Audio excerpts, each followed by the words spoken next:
قوم لوط پہ بھی عذاب آیا. ہم جنس پرستی، مرد مردوں سے بدکاری کرتے ہیں. حضرت نوح نے سمجھایا کہ یہ کام درست فطرت کے خلاف ہے، یہ کام درست نہیں. جب انسان یہ کام کرتا ہے تو زمین اور آسمان کانپتے ہیں. اب میں کیسے کھول کے بتاؤں، میرے پاس اعداد و شمار ہیں کہ پاکستان کے اندر اس کام کی کیفیت کیا ہے اور کس طرح کر کے لوگ، میں تو رونا روتا رہتا ہوں داڑھی کا. لوگ کئی دفعہ کہتے ہیں حضرت صاحب پہلے بھی آئے تھے تو داڑھی کی بات، پھر بھی آئے تو داڑھی کی بات. تو میں رونا روتا ہوں، اس لیے روتا ہوں کہ جو کلین شیو نوجوان ہوتا ہے وہ امرد کے حکم میں ہے، اس پر وہی حکم لگتا ہے جو عورت پہ لگتا ہے. اس کے ساتھ مرد کا اٹھنا بیٹھنا اسی طرح ناجائز ہے جس طرح عورت کے ساتھ. حضرت جنید بغدادی رحمت اللہ تعالیٰ علیہ کے سامنے ایک شخص نے کہا وہ کتنا خوبصورت نوجوان جا رہا ہے، تو آپ فرمانے لگے تو حافظ قرآن نہیں؟ کہا ہاں. فرمانے لگے جا اپنے حفظ کی خیر بنا.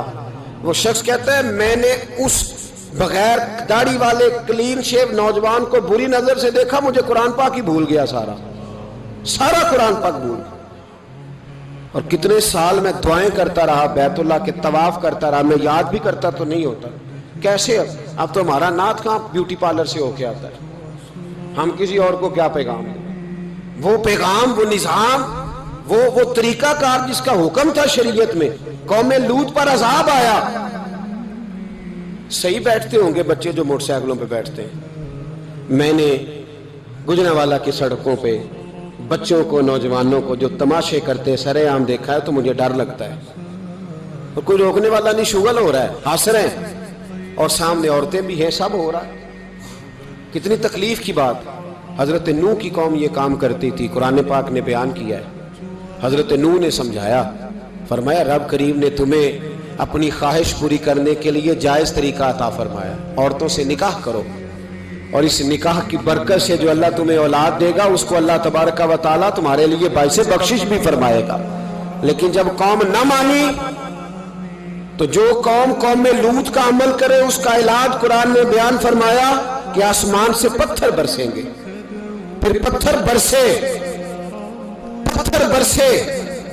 اور جن کے بڑے بڑے اچھے دماغ تھے ان کے دماغ چکنا چور کر دیے گئے، تباہ کر دیے گئے، ان کے دماغ زمین پر بچھاڑ دیا گیا.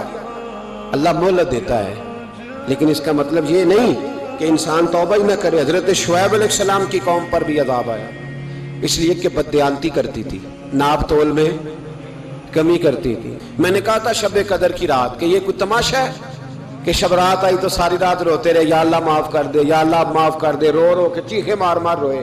شب قدر آئی تو پھر چیخے ماری، ساری رات روئے. تو جس بندے کا پروگرام ہی نہیں سویرے بدلنے کا، دکان پہ بیٹھ کے پھر وہی ناپ تول میں کمی، پھر وہ اللہ تعالیٰ معاف کرے. میں ایک مضمون پڑھ رہا تھا تو وہ فوڈ کے اسپیشل لوگ تمہیں لکھا تھا مہربانی کرو ملاوٹ ہی اچھی چیز کی کر لو. مرچ میں کیری تو نہ ملاؤ اینٹوں کی، وہ تو بیمار کرتی ہے، وہ تو خون کی آنتوں کو روک دیتی ہے. وہ کہنے لگا، اور وہ کہتا ہے میں تمہیں بتاتا ہوں کون کون سی چیز ملائی جا سکتی ہے، وہ ملا لو. خدا را اس قوم پہ رحم کرو، مہربانی. ایک دوست ہے ہمارے، میں وزیر آباد میں ان کے گھر بیٹھا تھا تو ایک میڈیکل، میرا کسی شخص پہ اعتراض کرنے کا میں مجموعی بات کرتا ہوں. میں ایسے ڈاکٹروں کو جانتا ہوں جو اللہ تعالیٰ فضل کرے سچ مچ کے نیک ہیں، اچھے لوگ. تو بچے کا میڈیکل سٹور ہے تو والد بیمار ہو گیا ہے تو کہتا ہے ابا جی ڈاکٹر صاحب نے کہا آپ کو ڈرپ لگنی ہے. تو سگے باپ کو ڈرپ لگانے لگا تو باپ کیا کہتا ہے پتر تیری مہربانی مینوں کوئی اصلی لائی، وہ نہ لائیں جڑی لوکاں نوں لانا ہے. اب وہ پیار سے سنا رہا ہے بات. میں نے اسے کہا کہ یہ تو ڈوب مرنے کا مقام ہے نا، ڈوب مرنے کا مقام کہ جس ملک کے اندر دوائی بھی صحیح نہ بکے، اصلی نہ ملے دوائی بھی، اور پھر وہ قوم کہے کہ ہم نے تو پورے روزے رکھے، ہم نے تو بڑا صدقہ اور خیرات کیا، دوائی بھی اصل نہ ملے. جناب شعیب علیہ السلام کی قوم ناپ تول میں کمی کرتی تھی تو اللہ تبارک و تعالیٰ نے ان پر بتا عذاب کس طرح کا بھیجا. شدید گرمی ہوئی. اللہ ہمیں محفوظ فرمائے. سارے آمین کہہ دیا. دیکھیں کتنا اچھا موسم کر دیا رب کریم. اللہ ہمیں محفوظ فرمائے، اللہ رحمت فرمائے. شدید گرمی کی لہر آئی، باہر اتنی گرمی ہوئی کہ لوگ اپنے گھروں میں گھس گئے. جس طرح سورج کی شعائیں گھروں کے اندر داخل ہو جاتی ہے، اس طرح گرمی کی لہر اندر داخل ہوئی، اور جس طرح کسی کو آگ لگ جائے تو وہ آدمی اچھلتا کودتا ہے نا، اس طرح یہ لوگ اچھلنے لگے اور اچھل کود کے مر گئے۔ جرم کیا تھا؟ ناپ تول میں کمی کرتے۔ حضرت داؤد کی قوم بھی تباہ ہوئی۔ جرم کیا تھا؟ ہفتے والے دن مچھلیاں نہیں پکڑنی تو یہ پکڑتے تھے۔ حکم ہے نا مسلمان کو نماز کے ٹائم کوئی اور کام نہیں کرنا، نماز پڑھنی ہے۔ میرا خیال ہے مسلمان تو فٹافٹ آ جاتے ہیں، سارے ہی پہنچ جاتے ہیں نا مسجدوں میں۔ ہلکا ہلکا بول رہے ہیں آپ، کیوں نہیں پہنچتے؟ اگر حضرت سیدنا، اور پتہ انہیں سزا کیا ملی؟ اللہ نے فرمایا اس ٹائم عبادت کرنی ہے، کام نہیں کرنا، وقت نہیں ہے کام کا۔ انہوں نے مچھلیاں پکڑی، 12,000 لوگ تھے، پتہ ہے مالک نے سزا کیا دی؟ بندر بنا دیا اللہ کریم۔ قرآن مجید کا پہلا سپارہ پڑھے، فَجَعَلْنَاهَا نَكَالًا لِمَا بَيْنَ يَدَيْهَا وَمَا خَلْفَهَا۔ اللہ فرماتے ہیں پچھلوں کے لیے بھی عبرت بنا دیا، بعد والوں کے لیے بھی عبرت، نشان عبرت بنا دیا۔ بندر بن گئے، اور جو ان کے دوست جو بچ گئے تھے ان کے پیر چومتے تھے، روتے تھے۔ 3 دن بندر بن کے زندہ رہے، پھر اللہ نے سب کو اجتماعی موت دے دی۔ تو اگر مسلمان سے اللہ کہے کہ نماز کے ٹائم کاروبار نہیں، جمعے کے ٹائم کاروبار، تو مسلمان کہتا ہے نہیں مجھے مہلت ملی ہوئی ہے۔ یہ تو اس وقت پتہ چلتا ہے نا جب بچے ڈیوٹی لگاتے، ہاں ہاں ہاں عذاب آتا ہے، اس وقت پتہ چلتا ہے۔ میں نے دیکھا یہ منظر، اس وقت پتہ چلتا ہے جب بچے کسی ملازم 6,000 کی ڈیوٹی لگاتے، کہتے ہیں ابے کا دھیان رکھنا، ہم دکان پہ بیٹھنے لگے۔ پھر اسے سمجھ آتی ہے اگر میں نماز کے ٹائم مسجد میں ہوتا تو آج میری اولاد میری خدمت پہ ہوتی۔ میں نماز کے ٹائم مسجد نہیں گیا تو بچوں نے 6,000 کا ملازم بٹھایا ہے، ابا جی کا خیال رکھ، ایک نرس بلائی ہے تو خیال رکھ۔ کدھر ہوتے ہیں مسلمان نماز کے ٹائم؟ ایک عیسائی نے اعتراض کیا ہے، سنیں، وہ کہتا ہے مجھے لگتا ہے مسلمانوں کے 3 خدا ہیں۔ مسلمان اڑ گیا، کہنے لگا نہیں ہمارا تو ایک ہے، کہا نہیں 3 ہے، معاذ اللہ استغفر اللہ، ہمارا ایک ہے۔ کہنے لگا نہیں میں ثابت کرتا ہوں، ایک تمہارا خدا 5 نمازوں کا ہے، ایک رمضان کا ہے، ایک عید کا ہے۔ لگتا ہے معاذ اللہ عید والا زیادہ تگڑا ہے، تم زیادہ آتے ہو، رمضان والا لگتا ہے اس سے کچھ کمزور ہے، تم تھوڑے آتے ہو، اور 5 نمازوں والا شاید سب سے کمزور ہے۔ بات عقل کی ہے کہ نہیں؟ اس نے اعتراض ٹھیک کیا تو مسلمان کو چاہیے نا خیال کرے۔ ایک یہودی نے لکھا تھا، اس نے کہا تھا جس دن مسلمانوں کی تعداد فجر کی نماز میں اتنی ہو گئی جس دن جتنی جمعے میں ہوتی ہے، اس دن نہ کوئی یہودی سازش کرے گا نہ کوئی عیسائی تلوار نکالے گا۔ شرط یہ ہے کہ یہ اسی طرح فجر پڑھنے آئیں جس طرح جمعہ پڑھنے آتے ہیں، تو پھر کوئی شخص بھی ان کو کسی جگہ شکست دے سکتا تو ہمارے گناہ ہمیں پریشان کرتے ہیں۔ یہ جتنی آزمائشیں ہیں ان کے پس منظر میں گناہ ہیں۔ ہماری زندگی کے اندر جتنی تکلیفیں، ہماری پریشانیوں کا سبب ہم خود ہیں۔ بہت ساری جگہوں پہ ہم غلطی کرتے ہیں، اس کی ہمیں سزا ملتی، غلطی کی سزا۔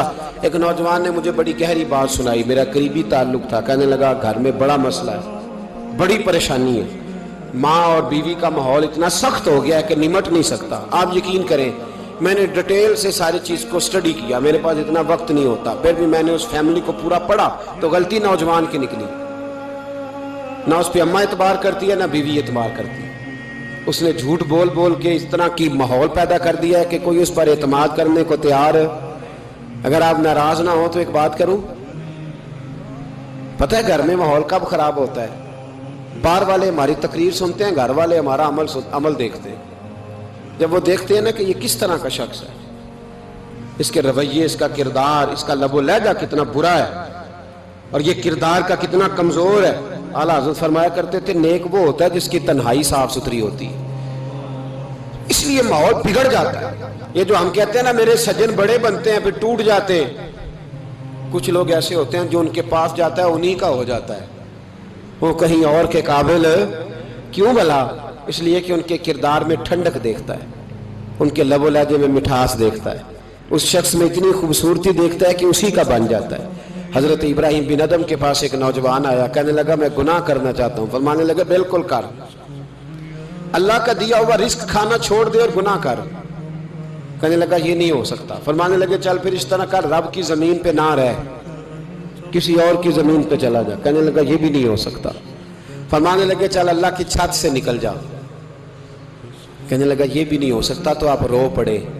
فرمانے لگے پھر جناب اسرائیل جب آئیں تو ان سے کہنا مجھے 2-3 سال کی مہلت دے دیں, پچھلی میری گناہوں میں گزر گئی, میں ذرا 3 سال عبادت کر لوں. تو وہ شخص بھی رونے لگا. کہنے لگا حضور وہ مہلت نہیں دیتے, وہ جب لینے آتے ہیں تو پھر لے کے اللہ تعالیٰ نے جب انسان بنانا چاہا نا تو جناب جبریل کو کہا مٹی لے کے آ زمین سے. حضرت جبریل نے مٹی پہ ہاتھ ڈالا تو باقی کی مٹی رونے لگ گئی, اسے جدا نہ کر. تو جناب جبریل چھوڑ کے چلے گئے. حضرت میکائیل کو بھیجا مٹی لا, مٹی پہ ہاتھ ڈالا تو باقی کی مٹی رونے لگ گئی, چھوڑ کے چلے گئے. جناب اسرائیل کو بھیجا, مٹی پہ ہاتھ ڈالا تو باقی کی رونے لگ گئی, چھوڑ کے نہ جاؤ. تو حضرت اسرائیل فرمانے لگے تیرا رونا دیکھو کہ رب کا حکم دیکھو. وہ لے گئے. جب پیش کی تو رب کریم نے فرمایا اسرائیل جان نکالنے کی ڈیوٹی بھی تیری, تو مٹی کو لے آنا, باقی مٹی روتی بھی رہے تو روتی رہے. جب میرا فیصلہ آ جائے تو پھر اس میں کوئی گنجائش, ہم کھاتے بھی اللہ کا ہیں, نافرمانی بھی اس کی کرتے, زمین پہ بھی اس کی چلتے ہیں, نافرمانی بھی اس کی کرتے, حکم کسی اور کا مانتے, چھت پہ رب کریم کی رہتے. اس طرح نظام نہیں چلتا. میرے بھائی یاد رکھ لو, گناہوں کی سزا ملے گی, زندگی تنگ ہو جائے, یہاں بھی آزمائش ہوگی اور وہاں بھی. میں نے